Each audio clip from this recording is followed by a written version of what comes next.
It's here. Oh yeah.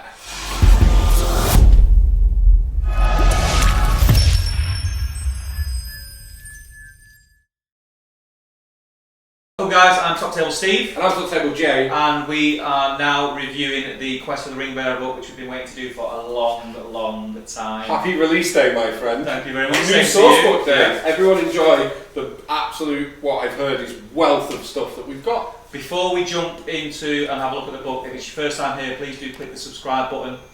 And also, go and check out our Facebook page. It's an awesome place to be on Facebook. Lots of hobby going on there, lots of gaming talk, and loads of stuff for Middle Earth. So, you know, if you're here, you want to be over there. So, without further ado, should we go and get stuck in? Yeah, they don't want to see us. Let's jump into the book. Okay, so you've got rid of us off screen, and now you've got the thing that you are actually here to see in front of us, the Quest of the Ringbearer book. And we can honestly say, we've not looked at this yet, have we? We've just took the plastic off. Just took the plastic off, because you don't want to see us bumbling around. We've seen some spoilers online, but there's going to be some new stuff for us in here, and we're looking forward to sharing it with you. So there's only one thing to do, isn't there? Let's dive straight in. Let's go for it. And I think a bit of a disclaimer just before we start. Yep. This is a book review. We're going to be reviewing it from start to finish. There's a lot in this book, so there are going to be follow-on videos where we look more in depth. The Legendary Legions, the How a Fantasy Fellowship works, things like that. Yeah. But this is us just breaking open the book, having a flick through, and probably getting excited because we're a pair of big kids when we get a new source book. Should we do it? Yeah, let's do it. Let's go. So let's jump straight in. Classic map of Middle Earth. Yeah, we're used to this. We know how it works. Yeah, it's good. Some nice artwork of the One Ring in Isildur's hand. That's not Isildur's hand. It's the lack of Sauron's hand. Isildur's hand. That's his glove. Is it? Oh, don't test me on the movies, my friend. Don't test me on the movies. I can only see the answer. The book's quite far away. Wicked. So, we have a quick scan through the content? Yeah, do you want to do that? Yep, so we've got introduction, history of the ring, scenarios, and there is an absolute butt ton of scenarios, 28 I believe. There's a lot. I think I read. Then it covers the armies, Fellowship, Rangers, Wanderers, Black Riders, and Cirith Ungol, which then tees on the Legendary Legions, which is breaking of the Fellowship, so exciting. Rangers of the Pavilion, Lurtz's Scouts, Depths of Moria, Black Riders, Cirith Ungol, Fantasy Fellowship, and then something quite interesting I've not seen before, which is a Weathertop Masterclass. Yeah, it's nice that they've put that in there, I think. Yeah, and this is really also might sell some Weathertops. It might do, of course. And then there's an introduction page which tells you that we've got narrative, play scenarios, a linked campaign, history of the ring, army list, legendary legions, fantasy fellowship, Weathertop Masterclass. There is something in this for everyone, whether you're competitive and want a legendary legion for your match play games, or whether you want to play through the story of the ring. It's all in this bad boy. Very narrative. It kind of screams out to, I think, people like us who are just massive fans of the game and the genre as a whole. But also, like Jay said, we've seen some sneak peeks and we know that some of the Legendary Legions are very powerful. So from a competitive point of view, it's also going to be very interesting. Just before we do jump in, which of the armies or Legendary Legions kind of you can't wait to get to? You want to get stuck into? Or can I pick, there is a few. Can I pick two? If you must. Depth of Moria. Yeah. Black Riders. Oh, so cool. I totally agree that they're awesome. I can't wait to get cracking with those. But Lurtz's Scouts for me. We've just waited so long for something that's got special. No, I haven't seen what they do yet. I don't know if you've seen it. I've heard little bits. Little birdies. I watched a little bit of Lockie's playthrough on the scenarios. Very interesting. Nice. Do you know what I'm really hoping from this book? You get really giddy and build a load of new boards. That's already. Right, let's get stuck in. So jump straight in. So and don't forget, guys, more detailed reviews of the individual sections coming, but this is us diving in. So, history of the ring. So this is what they've started to do in all the books. It gives you a little sort of forward into the feel of the book and the supplement. So it tells you a little bit about the ring and what you can expect in the rest of the book. Just want to throw this out there as well. There's a picture of Numenor. Clearly, Last Alliance is coming. Fact. Oh look, Isildur. Hey. Last Alliance is coming. Continues on to this next page, and then you've got like a timeline of events and things that happen. Second age, very cool. Yep. For someone who's got a terrible memory like me, it's always nice to have stuff like that. Correct. Write them down for the puppets. Scenarios. We're getting, considering we're on page 7 and we're getting straight into the meat, it's very exciting. Now we're going to do a video where we cover the scenarios, but for now we're just going to tell you what they are, maybe have a quick glance ourselves, and keep moving. Let's get stuck in. So, the first one is Farmer Maggot's Crop. Very cool. It's on a 4x4. Yep.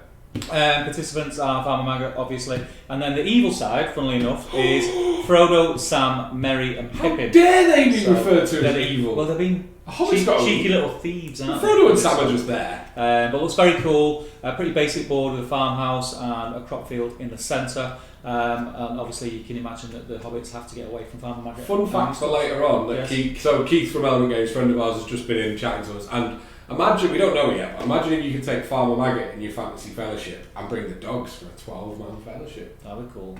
That'd be cool. We'll find out, right? Next scenario, we're staying in the Shire. Shortcuts make long delays. Photo. That's beautiful. Awesome. Of course, it's we've got Gildor there, so it's more. But that is cool, man. Yeah, he's trying to take that scene from the movies where everybody's leaning over the dead tree and they're hiding underneath. That's cool. Very, very cool. And if I'm not mistaken, Mr. Colin Brown, friend and pal, made a diorama of said scene. He did, and he won a competition. It was pretty special. Yeah, he's pretty special. Yeah, John Combat Colin Brown. Yeah, it was very, very cool. I enjoyed seeing that. That's cool. It's one that I've wanted to do, and I was quite jealous. So what's the theme of this one? Just gonna. Good player wins if Frodo escapes the board with the eastern board edge, or if all the ring wraiths are slain. The evil player wins if Frodo is slain. He's played on a 4 before, so it's got a bit of meat to it, actually. Yeah, so you've got ring wraiths on 3 edges of the table, Gildor on 1, and then hobbits just off centre. Under a tree. So sweet. That'd be pretty cool. Buckleberry Ferry. Yeah. Yes. I love the idea of this scenario. It's a great scene in the movies. And I did, back in the day, we still have the board in there, I made a board which would be perfect for this, but I think I'm going to give it a new lease of life. Oh, really? Make it a little bit sexy for this scenario. We will be filming this 100% on the channel, so look forward to that. And the participants are, as you'd expect, ring wraiths and the hobbits trying to escape. Heroic marching like you've never seen before. Yeah. Again, we are going to try and flick through these because there is a lot. Yeah, so we've got the Old Forest. Yep. Very cool. Yeah, so Old Forest. Fog and Barrow Downs, again, very interesting. Tom and Goldbrick. Yeah, very interesting this one. I wonder if we'll see a return of being able to get hold of the like Barrow-wites and You'd imagine so, wouldn't you? Yeah. You'd imagine so. They've still got the old made to order that they announced pre-Madness to come, but I can foresee another made to order with a lot of the stuff that's in here, because there's a lot of characters, it seems, in here. And in a lot of the screenshots that we've seen, older characters that you can no longer get, so it makes sense to get them. So yeah, that's a cool one. Nazgul in Bree. Oh God, this is the one, right? These are just this like the scenes that are exciting. just like they're embedded into your brain, aren't they? We can nail this scenario. We have a Bree board. We've got a beautiful Bree. We have the Prancing Pole. Have you made your own versions of these models of Parliament? I got the. Do you remember the? Is it Mithril miniatures? Yes. I've got them versions. Okay. Can't wait for these though. Well, hopefully they're going on pre-order this week. Hopefully, we'll see. It's Forge World, isn't it? So we find out on a Friday. Oh, I assume it's Forge World. We find out on a Friday. They look like Forge World. They don't look like they're in the plastic, but they're cool models. And this is the first chance that you'll get to use the new models, which is very, very cool. And hopefully we'll get to the new profiles soon. They're in there. They're in there. Apparently they got some really, really nice special ones. Oh really? Anyway, Weathertop. Of course, Weathertop. We know Weathertop. Yeah. Classics now. We've played it before on the channel as well. Yes. Mr. Tom Jennings. Correct. We might be playing it again. I think we'll be playing it again. We've got the Forge World Weathertop, so we may as well make use of it. Yeah. It's just gathering dust on my shelf at the minute. So Weathertop. I like this one. Yeah, Flight to the Forge. So this is obviously Arwen with Frodo after he's been stung by the Morgul dagger, trying to escape the ring wraiths and get across the water. Yeah. And get him to Rivendell for Elrond to save him. That's quite cool. So good side is Frodo, Sam, Merry, Pip, Aragorn, Strider, Arwen, and Alceloth, pronounced probably awfully, on Alceloth. And evil is that one. Evil is the Witch King and 8, so you get the full 9, each with no additional life. That's going to be fun. It's going to be a lot of fun. There's a lot of special rules. Again, I'm not going to spoil it for anyone. I know you can see the book, but I'm hoping it's far enough away that you're going to get to enjoy reading through this in your own copy. This morning. Yes, this correct. morning. Happy release day. Yeah, ladies it's and amazing. So yeah, that looks very cool. I'd be excited to play that one because again, so a lot of 4x4 boards. Yeah, like, a lot of 4x4 boards. On the Shire supplement, which was quite narrative, was some smaller boards. But there's a lot of 4x4 boards on this, which is cool because it means I can make the boards and we can reuse them at events. This is one of the cool little mini games. Yeah. So this is obviously. I'm not. Caradras. I'm awful at You got it right, the Pass of Caradras. It looks like you use a deck of cards. Yes, it's card Playing based. cards. Yeah, card based mini game. Very cool. I've played a couple of these versions with Mr. Dan and Russell from the older ones, and they were a lot of fun. Just sit there with some cards and play. And it's to basically you're trying to get the Fellowship through the snow. And you're fighting against Sauron's magic and voice. Bring it on. Sounds good. Next one. Wargs in the Night, of course. Everyone loves a Warg. Yeah, right? this would be cool. Yeah. This has been covered in place before. The Warg Chieftain and 18 Wargs versus the Fellowship. And that'd be fun to play. I think it just gives you the chance for the Fellowship to dial it up to 11 and just mess things up. It's nice that we're able to go back now and like pull out the older minis in fresh scenarios. Wow Chieftain's a great mini, and the Wow Warg's going to be cool. It's everybody's white Warg these days, isn't it? Yeah, very nice. Yeah. And then we go to now we're into my favourite bits, which is the Gates of Moria. Yeah. Which is, of course, when the Watcher in the Water appears as their speaking friend and entering. The problem I've got is, where am I going to find all the time to build it? Because I want to build all these boards now. That's not my problem. I want to build all these your problem, and I can't wait. I am building a Gates of Moria board, 100%. Actually, Damien has built a 2x2. Oh, cool. He's been putting it on the... he's been doing it. It looks pretty cool. So I'm going to have to top that, obviously, aren't I? Is there a special rule called hit him in the eye? That's what I need to know. There isn't. Oh, it's a shame. We'll probably do a video where we dissect these further, don't worry, guys. But very, very cool. Yep. Balin's Tomb. Yeah. So this opens an old war wound for me. They have a cave troll. No, I wasn't. Sorry. Please don't unsubscribe. So of course Balin's Tomb is such a classic scene with the cave troll and the goblins. So it's of course the full Fellowship with 2 Moria Goblin captains, 24 Moria Goblins, 1 cave troll, and a troll train. That's why I lost on our Escape from Moria when you brought Balrog. Yeah. I'm judging you heavily. Yeah. Replay. But no, this is an absolute hoot to play. Yes. Great fun. And if we don't play all of these, I want to get to this one. This is one of my priority ones to play. Rematch. It's on. It's on a 2x2 board rather than a 4x4, which is nice. It's a smaller game. Tomb in the centre, 6-inch bubble of deployment, and then the other guys come in from one board. It's just a shot fest, isn't it? It's just a shot fest. So that's going to be a cool one to play. Try to get through these quick. Escape from Dwara Delve. I've been pissed. I reckon Steve should make this just because it'll look gorgeous. And this is obviously them running pre Gandalf and a bridge, which I don't want to talk about. Yeah, let's keep going. Come on. Let's move through the painful bits. The Bridge of Khazad-dûm. We all know what happens here. Yeah. No spoilers, but yeah. No spoilers. But this is doing so much. I just want to roll dice now. Yeah. I want to play them now. It's just like bringing me back to when I first got into the game. These are all the scenarios and the images that you'd see. And you can now do it with a fantasy.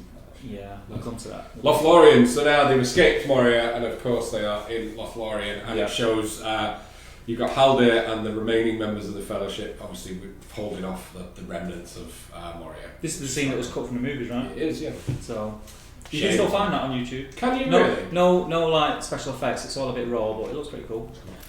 Oh, this is a good one. So Aragorn's stand, and this is this is your baby, isn't it? I think this is you've got Amon Hen. He's playing a 4x2. Yeah. And I think it's pretty cool. Good. I'm gonna have to build another Amon Hen. Yes, you are. Because the Amon Hen, we have two Amon Hen themed boards, but only one of them's got the CNC on, and it's in the corner. So I don't think we'll be able to play this scenario. I'm gonna save getting excited about Lurtz till a bit later. Yeah. Oh, Lurtz. Boromir's Redemption. So this is of course him trying to defend the 2 hobbits. Yeah. Just before he gets a belly full of arrows. Yeah. Good old Sean Bean. I'm liking that there's a lot, I don't know if any of you guys are noticing, there's a lot of special rules in the special rules section on these scenarios. It isn't just here's your 2 forces for a game. That's the beauty of this. Very flavoursome. And I can't believe how many we've got. You're getting 30 to 40 hours of table time out of just playing these scenarios. It's wicked. Yeah, and this is Smart Mastery. This Breaking of the Fellowship. We all know this one. This is where obviously the 3 hunters arrive a bit late, and Aragorn messes up Lurtz way too quickly for my liking. Is it? He's cut very short in the film, isn't it? It's like a 10-second fight. Yeah, but look, I think the lurks when they Shield goes into a tree. Spoilers. Aragorn ducks. Dagger to the leg. Chops his arm off. Chops his head off. But when the movie was released, yeah, but lurks wasn't like a thing then, was he? Like when we first watched that movie, he was just another. Well, they should have known, shouldn't yeah, they? Just like, I'm very upset. Lurks is lurks. How we know it through SBG. That could have been an amazing fight. But anyway. Ambush at Ammenheim. Yep. These are all great scenarios. It looks like we've got 4 or 5 scenarios that are all based around one scene of the movie, which is good. Like the back end of Fellowship. Yeah. It's got like 6, 7, 8 now. That's really cool from Warrior onwards. And that's another great that we can play. Yeah, we've literally got the ball. I'm liking the fact that a lot of them are 4v4. We do own some of these. Yeah. The Taming of Schmeagol. So now it's getting a little bit different. It's the 2v2. Yeah. And this is of course them using Schmeagol as the guide to Mount Doom. That's quite cool. We'll check that one out in the review when we get in more depth later. I should be talking, and what I'm actually doing is I'm reading. Yeah, I know. Keep us going. So we've got the Dead Marshes. So this is where your Spectres and your Nazguls are about, and they're trying to stealth their way through the marshes to get to where they need to be. So we'll have to paint up with Dead Marsh Spectres now as well. You will. Yeah. That's another board we're going to do. Do you remember Luke made a Dead Marshes board that we gave away at first scouring? Very first scouring. Yeah. Luke of Luke's APS from the channel. That was a long time. Yeah, he made that board and we give it away at the first scouring. We've come on leaps and bounds. He's just got into orbit since then, but maybe I might be able to get him to do it again. Yeah. We'll see. Ambush at Athelion. So we've got seen this one before. Yeah, we have. We've got 2 Mummets. Yeah. This is Faramir, Damrod, Rangers, everybody like Sam, Frodo. It's the same scenario as Gondor at War, but basically they've added the new they've added heroes. Frodo, Sam and the new heroes. I think Frodo and Sam were in it. I might be wrong, but I think they were in it. And it's basically against 2 Mummets. Yeah, 2 Mummets. And 36 dudes. Yes. 12 in each and 12 dudes. Yeah, it's exciting, so that's a good one. Let's keep going. Osgiliath. Now we do have the board for this, and this is a 4v2 again, interestingly. So it is a piece, and this is of course when they attack. Yeah. This will be cool. There's a lot of characters on this. Yeah, I'm assuming the objective is to get Frodo and Sam out. Well, we couldn't possibly say. They'll have to buy the book and read it, won't they? Or watch our other video. Yes. There, let's try that instead. We do. Schmeagol's Treachery. So this is obviously where Schmeagol plants the Lambush spread on Sam. Yes. It's another card based game. And it's interesting, you use the models and it looks like... We'll have a look at these. They could be one worth dissecting. Yeah. That's quite cool. Yeah. It looks like it could be like... a path. Frodo's mindset, whether it's going towards Gollum or Sam. That's quite cool. Yeah. Shelob's Lair. Yeah. It's nice to get a scenario where we can use that beautiful Shelob's model. Sam goes like, just messes him up. Obviously Frodo's light on the lender, so it's going to be cool. The photography, I'm just going to mention the photography is great in this book. Someone's been... These are not old. I always get really like, and I don't know why I pay attention, but they always do a really good job of hiding the bases of the models. Yeah. Do you know what I mean? They're there, but they do some good job, GW. Well done. Give yourself a pat on the back. Ooh, Mordor, Uruks and... Here's a board that might take a while to make. Yeah.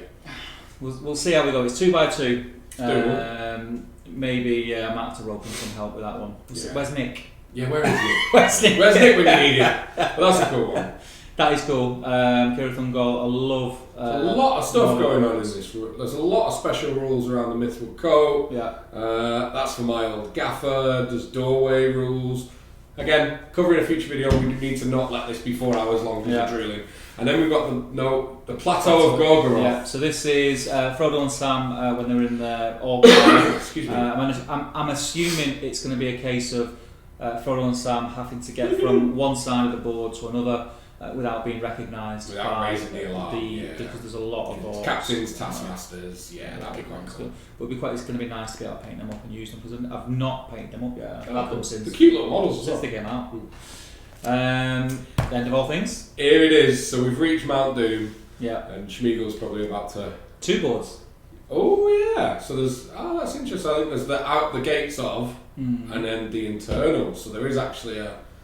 Is this a double? Yes. So this is the Black Gate. Yeah. And inside Mount Doom. And they've rolled it into one so it's like a mini game. To be. Yeah. And then obviously you've got all the participants, which is a lot of special that rules. Still gives me shivers, when you see that. Every time I look at the Black Gate is a piece of scenery I really want to make. The problem with it is, and the reason why I haven't done it thus far, is it's kind of redundant as far as playing a game on it. But But it would look pretty cool. I have a question for you on that scenario, just flip back. Yeah. If you guys probably can't say this, but if you were this dude here, right, you'd be running this way, like, as fast as possible, wouldn't you? You'd be giving it beams as quick as you could.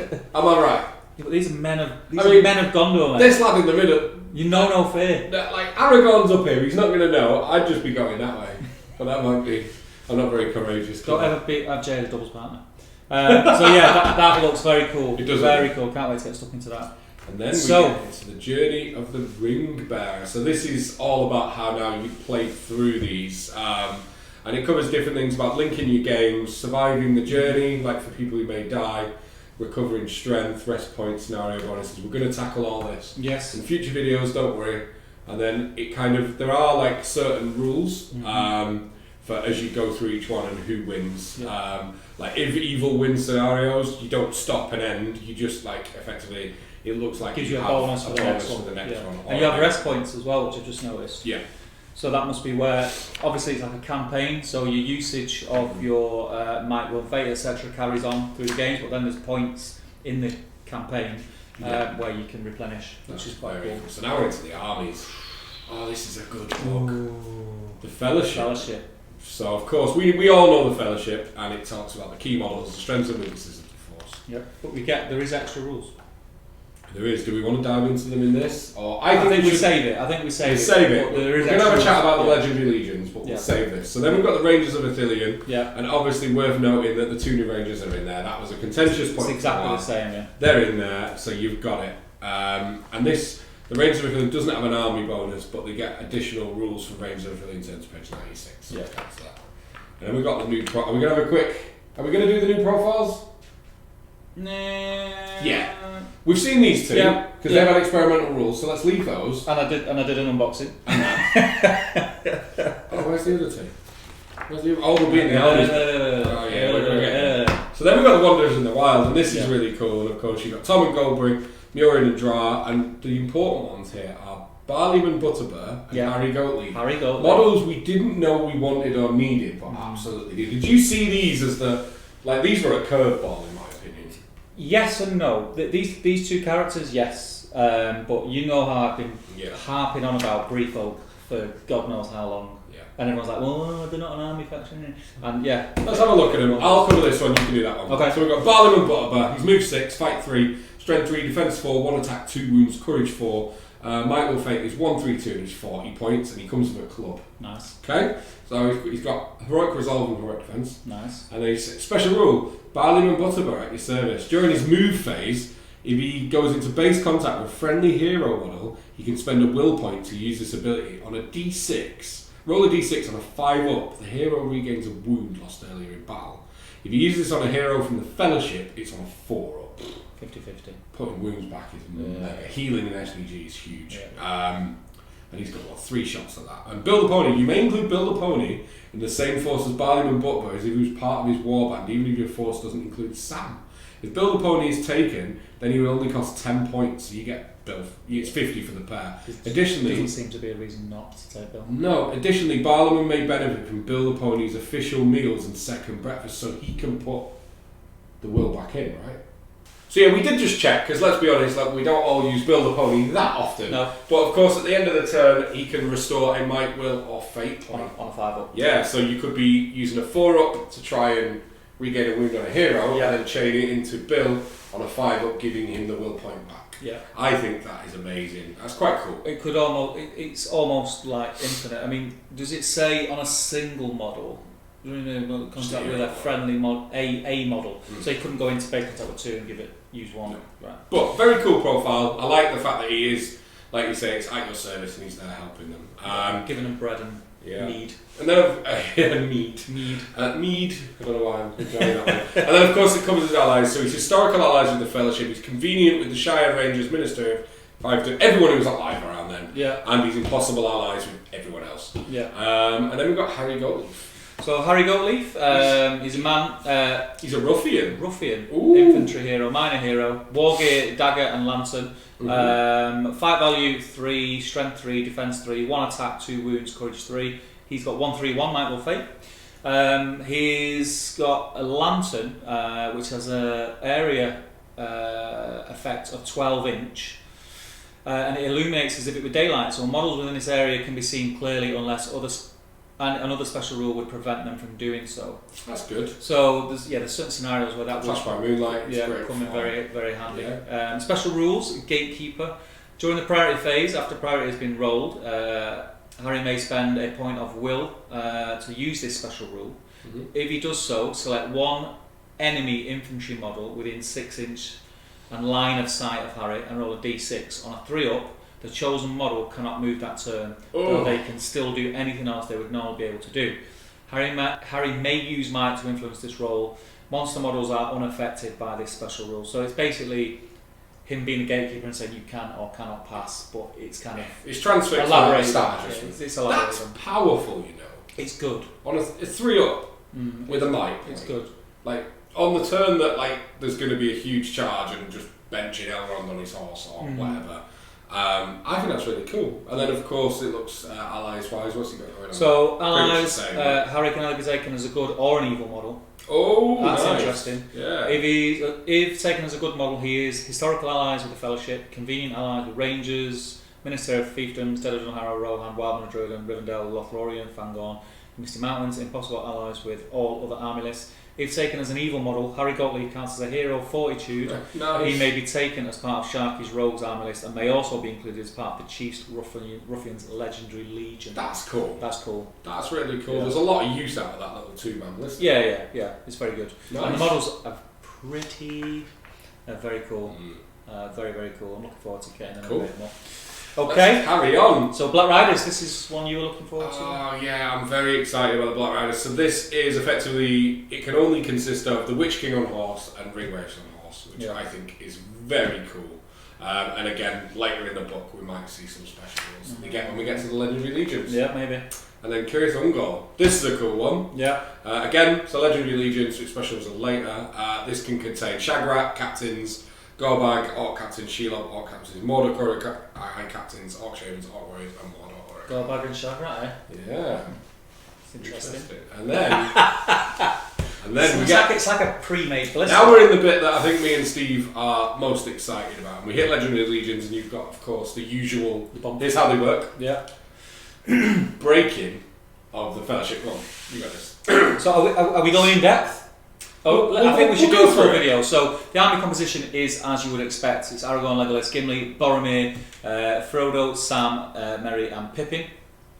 I don't want to go too much into it, but basically you can see on the page there's a lot there. So this represents basically everybody from the Fellowship gets the gift that they received from Galadriel. Even Boromir gets his belt, which wasn't a movie thing, it was a book thing. But everyone gets. I'm going to pick 3. I can't see them. I'm going to pick 3, and you're going to read them out. Okay. Sam. So Sam gets his Elven Rope. Sam always counts as rolling a 6 on any climb, jump, or leap tests he has to make. That's cool. Very nice. Boromir.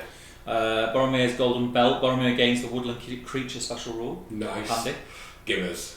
Gimli's got Galadriel's locks, the 3 strands of hair. Yeah. Gimli may re-roll all dice in a dual roll. Gimli may only use this ability 3 times per game, so each strand of hair, he uses it.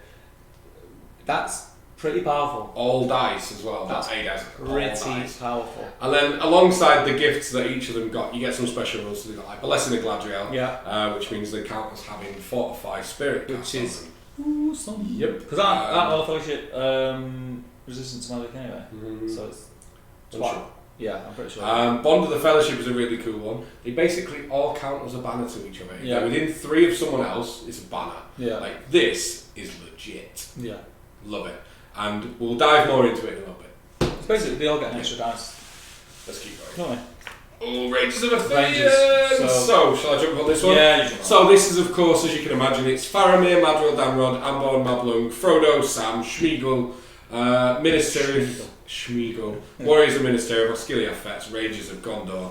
And then this comes with a swoop. Faramir always has to be leader.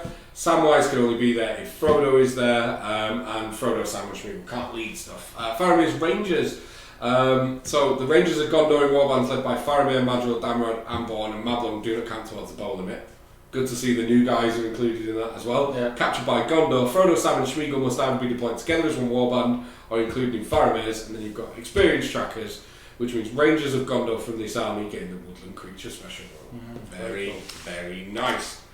Oh, This is pretty cool. So, Lurtzy Scouts. This is very cool. I think we've all waited for this for a long time. Army composition: Lurtz with shield, Ugluk, Maha, Uruk-hai Scout Captain with options, Uruk-hai Drummer, Uruk-hai Scout. Very basic, but as you'd expect. Additional rules: Alert Scouts force must always include Lurtz, who's always the leader. Sweet. Special rules: Relentless March. If your army includes Maha and any Uruk-hai Scouts in your force may be upgraded to Maha's Marauders rather than just the ones in Maha's Warband. Which is the bit we knew anyway. That's just the so thing. it's basically an 8-inch move. Then, This upgrade is free rather than costing a point. Additionally, Lurtz, Ugluk, Uruk-hai Scout Captains and Uruk-hai Drummers increase their move value to 8. Additionally, friendly models gain the Woodland Creature special rule. That's massive. 8-inch movement on infantry is huge. Huge. That's craziness. how many? Like I used to play. This is one of my first armies, and I think I caught you out a few times. Lots of times. Like it's just you just see an infantryman and you go, cool, 6.1 away. Yeah. But yeah, it's I want to know what this is. Just. Special rule number 2, a worthy foe. Lurtz may declare a heroic challenge against any hero model, regardless of the tier. Additionally, if Lurtz declares a heroic challenge, the targeted hero model declines. Basically, Lurtz gets it for free, gets his might point back. Very nice. Very cool. You do that just to mess with people, wouldn't you? Yeah, you'd never not call it, because in a heroic challenge, he's going to mess anyone up. His name, isn't not to, especially on this bit. So his final one is shield throw. Oh! Once per game, Lurtz can choose to use his shield as a throwing weapon. Yep. This has a strength of 4. Yep. And any man-size model or smaller model hit by the shield is automatically not prone. Oh, that's grim. Once Lurtz has thrown his shield, he no longer carries it and cannot use it for the remainder of the battle. Note that even though he no longer has a shield, Lurtz's defense will not be reduced. It basically just means he can't shield. But he still has the defense bonus. What he can do is throw that on the way in on a charge. Maybe do a wound. Doesn't matter. Strength 4 hit, knock him down, and then he's got double strikes. Does it have to do a wound to knock them down? Have to be hit. So any model hit is not prone. Yeah. It's Well, not it's not it's not automatically. Oh, but like, literally, no hero wants to go toe to toe with Lurtz. Not when he's throwing his shield at you. No. You're You're dodging him until he's thrown it. You've got a really mobile. Even the other heroes are in there. 8-inch move force.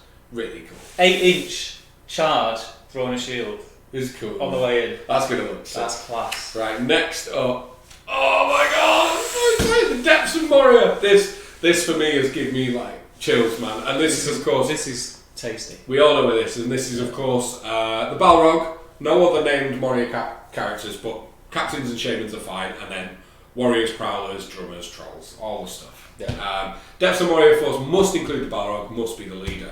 And then it's got some really interesting rules, and I love the fact that 2 of them are called Shadow.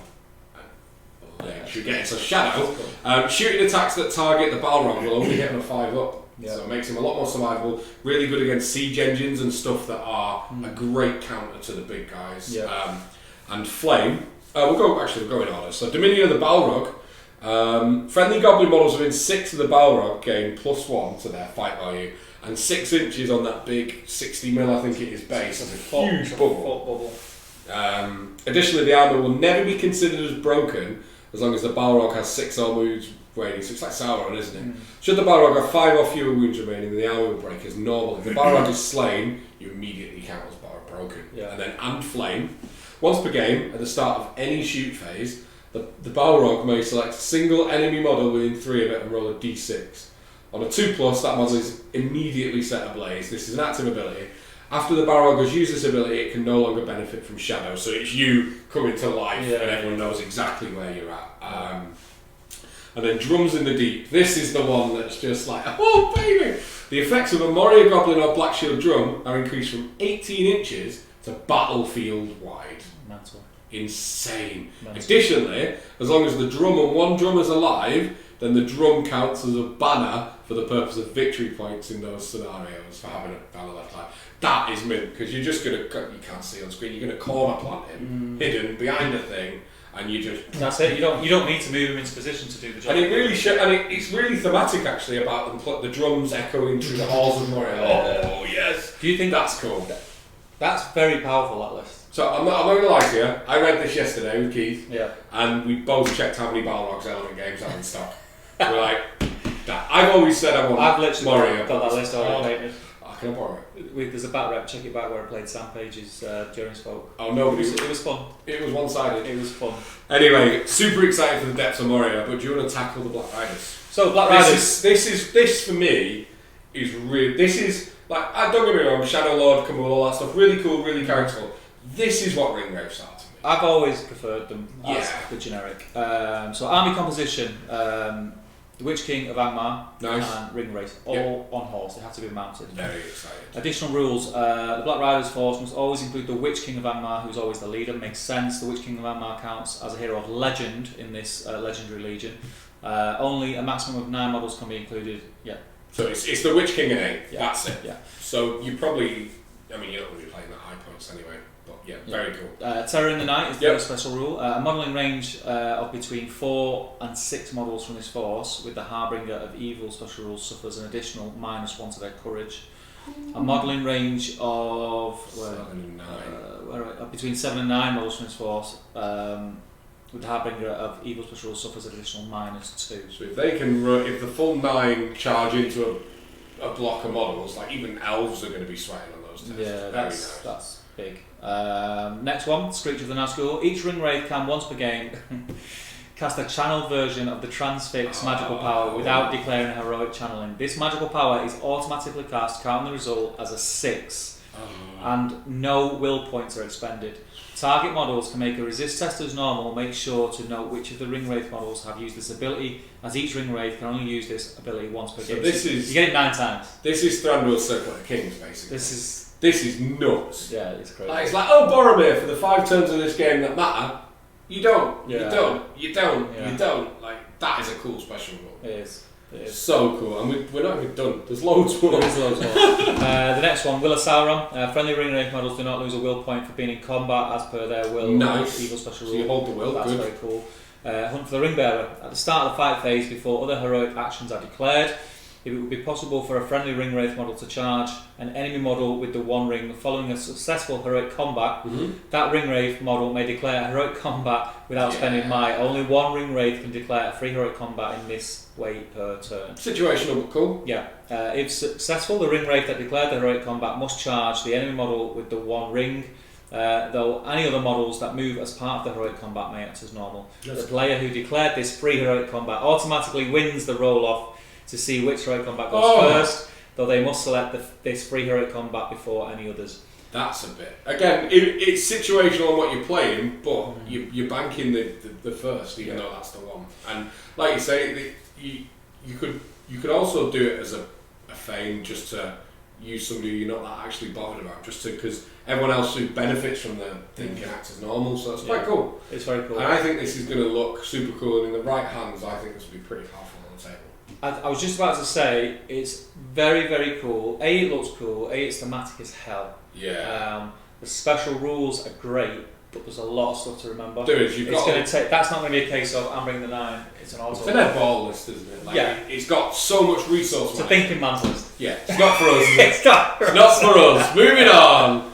Kirith Ungol. So we'll dive into this one, and this is comprised of Shagrat, Golbag, Shelob, Mordor captains, Orc shamans, Orc captains, warriors, blah blah blah blah. Must always include Shagrat and Golbag.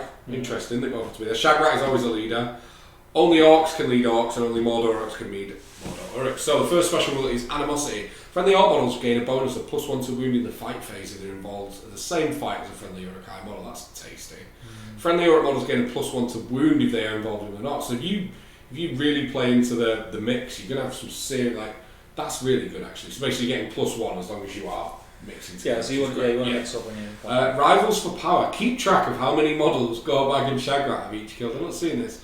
If at any point one of them has fewer kills than the other, that model may roll a single d6 on the dual roll. So that's kind of like a Gimli and Leggy kill tally, right? That's quite cool.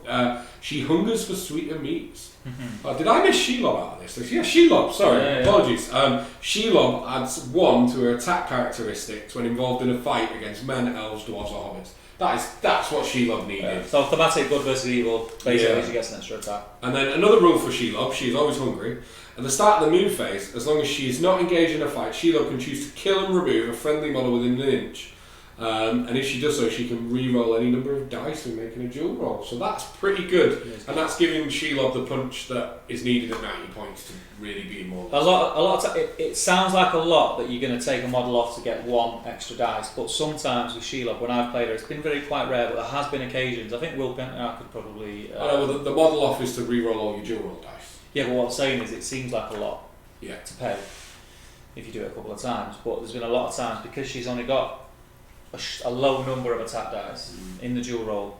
You've had this plan where I'm going to do this, I'm going to heroic combat, I'm going to go over and then you just fluff. Heroic combat, monstrous charge, like you need to be working through the numbers. And then, as if that's not enough, we are going to have to speed over this because I think this is a full in-depth video in itself. Yeah, it is, yeah. We've got the Fantasy Fellowship, so this is where you can substitute the 9 for your own 9 of your choosing and reenact the Journey of the Ring. So we've got selecting your fellowship. So it kind of covers how you build your fellowship. So you pick a ring bearer, a companion, and then basically the rest. And I'm just glancing through. I can see special rules because, like, if you take Saruman the White as your wizard, then Grima can be part. There's loads of exceptions for different heroes and stuff, and what roles they can and can't play, which is really cool. And then you get into the campaign. So you've got surviving the journey, the recovered strength, rest points. This is very much like the bit we covered in the original. And then we've got scenarios, and again, it's actually through them all, which is super cool. I think battle companies, but very thematic on. Yes, correct. Fellowship. And then there's campaign bonuses, and then like you've got the White Wizards bonuses, Boromir, Rivendell, and this is like when you reach these parts of the story, these are different things that happen. So like, I'll give you a couple of examples. When you get to Rivendell, upon reaching Elrond's household, Frodo is reunited with Bilbo, who gives him with both Sting and the Mithril Coat. Your ring bearer, so it removes Frodo, so your ring bearer gains both Sting and the Mithril Coat, unless your chosen ring bearer is Schmeagol. Schmeagol can be a ring bearer.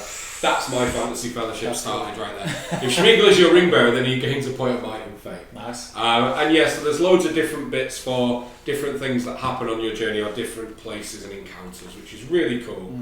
And then, this is nice. So it shows off some of the Games Workshop team's Fantasy Fellowship. We've got Rob Alderman's, of course, there, which is really cool. And he's gone for Beorn, Radagast, Keeley, I can't see Balin, Bilbo, like you can see Alfred, the Master, and Tauriel, which is quite good. That's a full Hobbit. It is, fellowship. That's really cool. We've got Luke Blick, who's gone. We've got Aemma, Rosalie Cotton, Theoden, Sam, Radagast, Bilbo, the King of the Dead,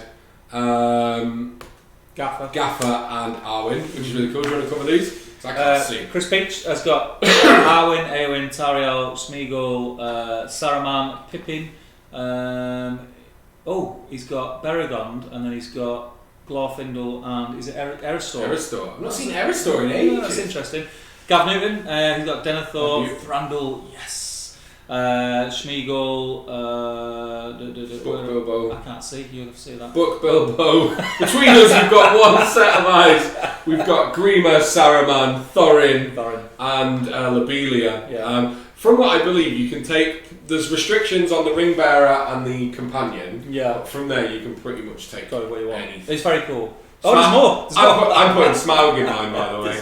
Let's not keep going all over. No, let's not. I'll tell you what. Let's cover J. Claire's because we love J. Yeah. Okay. So go on, you do it. So J. Claire, we've got Halbrand with Banner. Yeah. We've got Barlaman, of course. We've got Gaffer again. Yeah. We've got what's his face? What's his name? Paladin Tuck.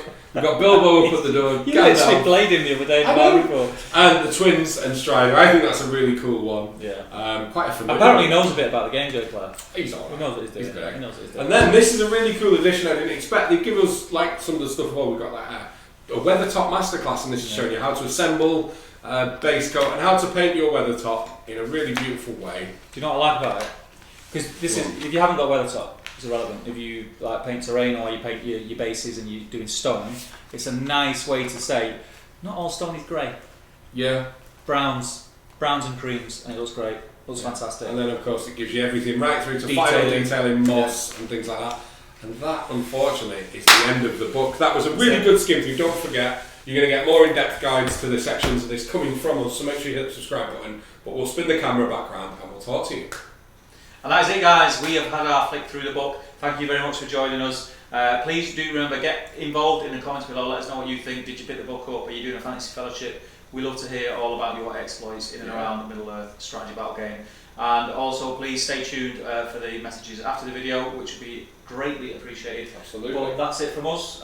We will see you in the next video. There's lots of battle reports coming, I think. Oh, it's going to be an exciting time. We've got loads of new content. Steve's got a lot of new boards to build. Yes. But until then, enjoy your hobby. We'll see you soon. See you later. Thank you for watching this video. We hope you've enjoyed it. Here at Top Table Gaming, we love bringing you content that you are going to enjoy. So don't forget, check out everything else on the channel. Have a bit of a look around before you disappear and watch your next video. We've got everything from unboxings, product reviews, battle reports, and everything else in between. So do have a good look around. Now, I do want to, before we carry on, give a huge shout out to our patrons, which you should be able to see on screen. Without them, we couldn't do any of this. They help us fund the lights, the kits, the studio, and everything that is helping us create content and push forward for you as a channel. We don't hide the content behind a paywall, but we do have benefits such as free dice and free t-shirts for our patrons as a way of us giving back, as well as regular giveaways. So if that sounds good to you, do go and check out the Patreon page, link in the description below. And before you guys head out, make sure you head over to the Top Table Gaming community on Facebook. We've got over 1,500 members now, and it is such an excellent community that you should totally be a part of. Check out these videos on screen now, and until next time, enjoy your hobby.